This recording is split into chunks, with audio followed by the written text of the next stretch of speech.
Hello painters and friends. Our orc now has a complete skin. We have managed to paint both light and dark skin tones. We have hair and beard ready, and we can start painting the armor and gear. Today we will start with the metal shoulder guard. He is an orc, and assume that he has minimal knowledge of armor making. Therefore, he will use whatever he finds and reshape it to protect his body. In this case, this is a sheet of metal that he will fire and attach to his left shoulder.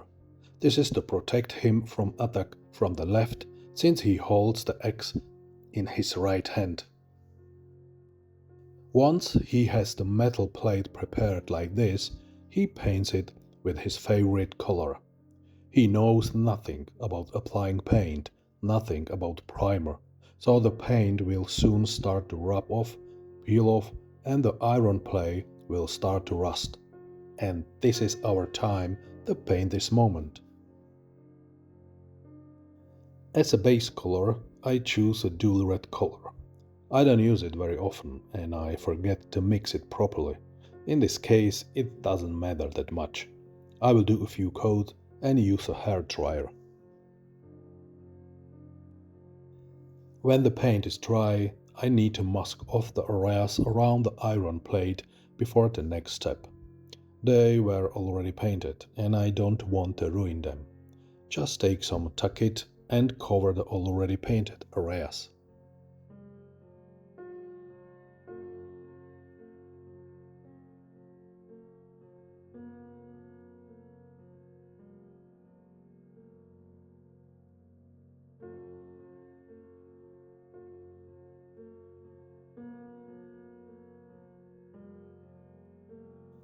In the next step, I put the brushes aside and find a piece of foam.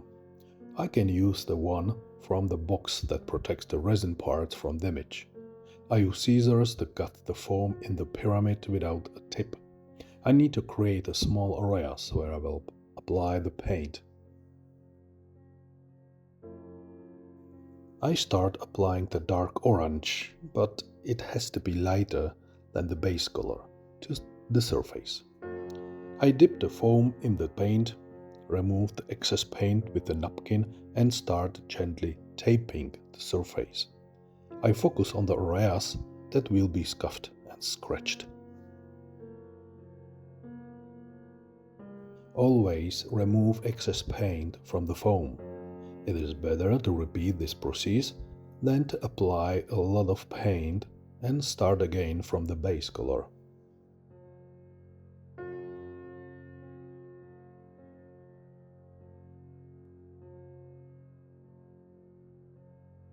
The first layer of this paint can be applied over the entire surface. This is due to the wear and fading of the paint.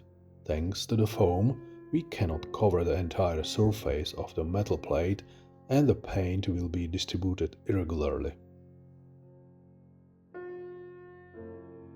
To speed up the time when working with acrylic paint, I often use a hair dryer.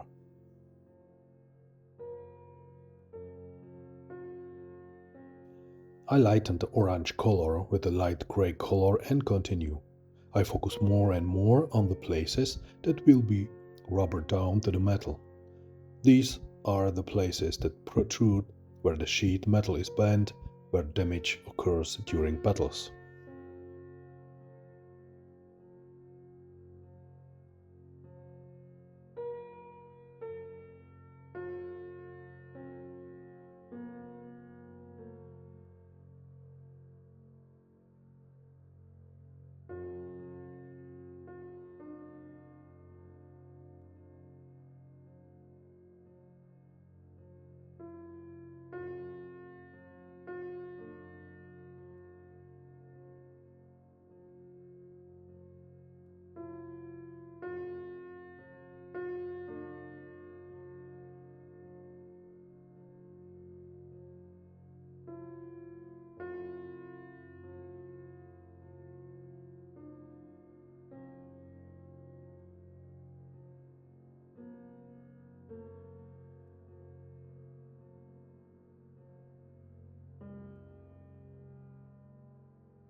I lighten the color more and more and continue to apply it to the surface with the help of the foam.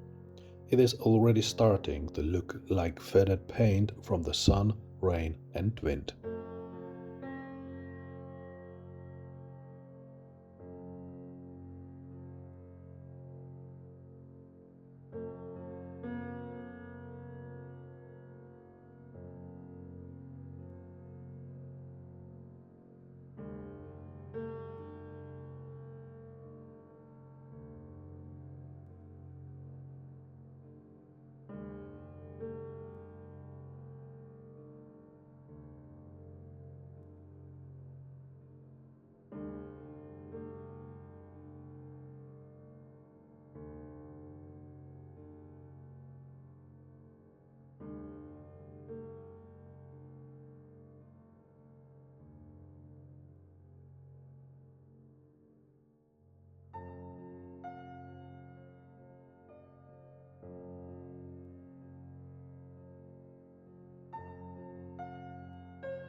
For the next step, I'll prepare a grey and brown paint that I'll mix together. I needed to create a dark, contrasting shade, and this combination works for me.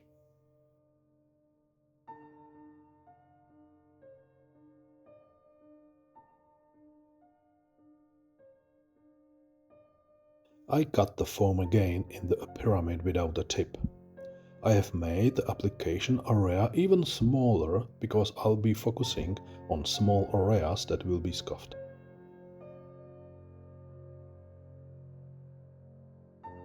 I dip the foam into the paint, wipe the excess paint on the napkin and gently start taping the areas that I want to have scuffed. The foam starts to create small dots and lines, and gradually applying it to the same areas will create scuffed and rusty areas.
For the next step, I will need silver paint, some steel metal paint, and an old frayed brush. Definitely not an expensive, high quality brush with a good tip. I will apply the paint the same way as with the foam.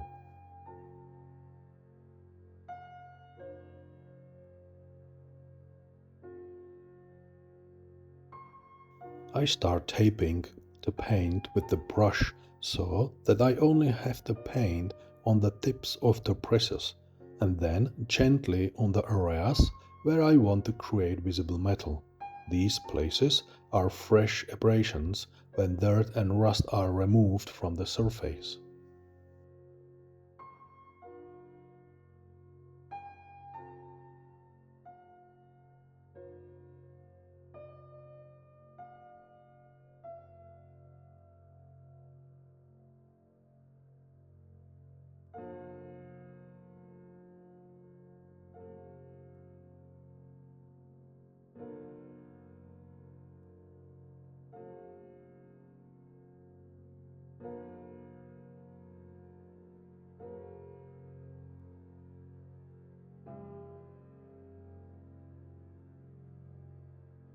With a quality brush, I create the same silver dots and lines along the edge of the sheet.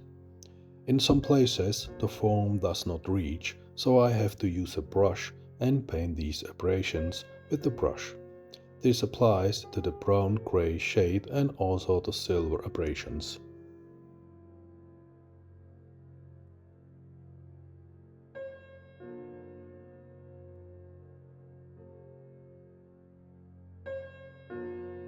You can often see this technique of painting abrasions among modelers who paint military vehicles. This technique is called chipping, and it is a combination of foam and a brush. There are more of these methods, but for my purpose, this painting technique is the most suitable.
I need to protect the layer from the following procedure. I'm going to use a lot of oil paint thinner and it would damage the base. I will protect the layer with a layer of colorless satin varnish, which can also be glossy varnish. Glossy or satin so that the paint spreads well over the surface.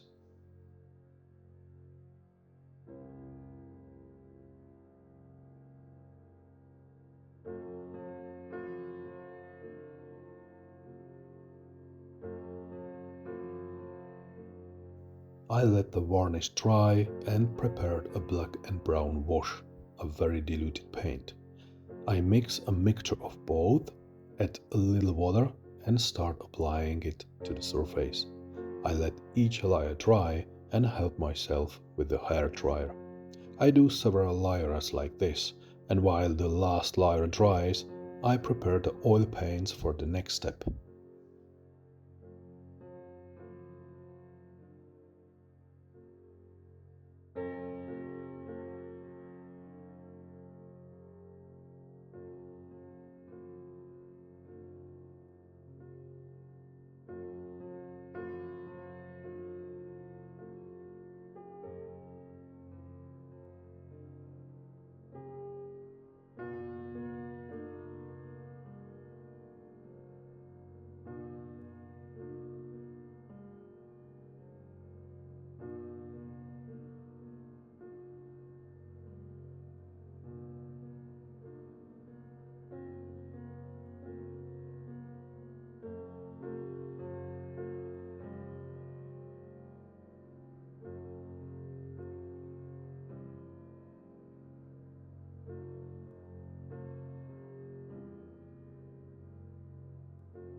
Apart from the blue color, they are all earthy colors, nothing contrasting.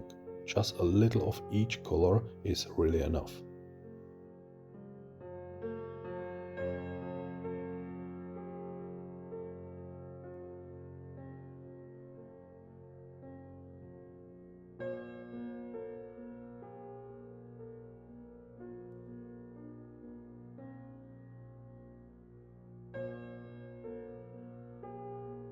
I'm going to create weathering. I use a brush to create dots on the surface, randomly and only small ones. Here you can see how little oil paint I really need.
I dip a flat brush in the thinner, remove the excess liquid so that I only have a damp brush and start wiping the paint from top to bottom. I am trying to create streaks. The paint, rust and dirt all run down the metal sheet. It will create a great worn effect.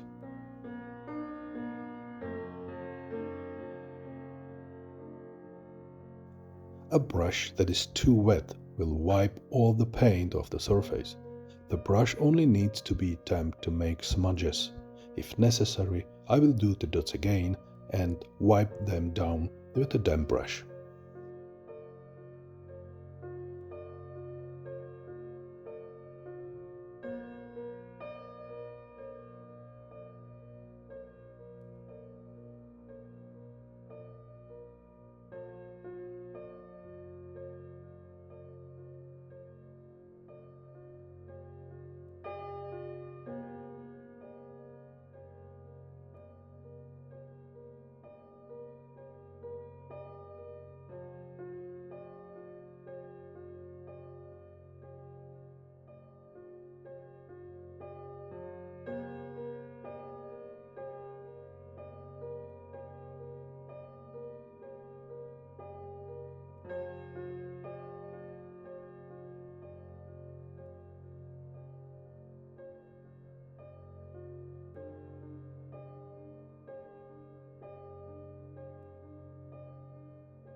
And as a final step, there is just a little brushwork. I will paint small fresh scratches down to the metal with silver paint.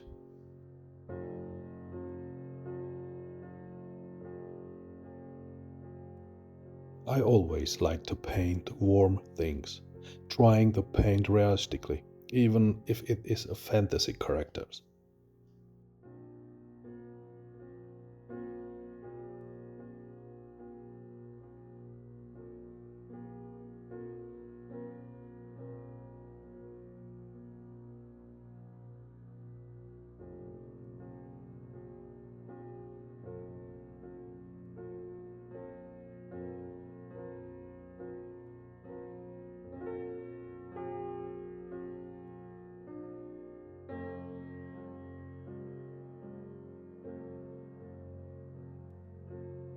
Thank you very much for your support and for taking the time to watch until the end. Thank you and see you soon.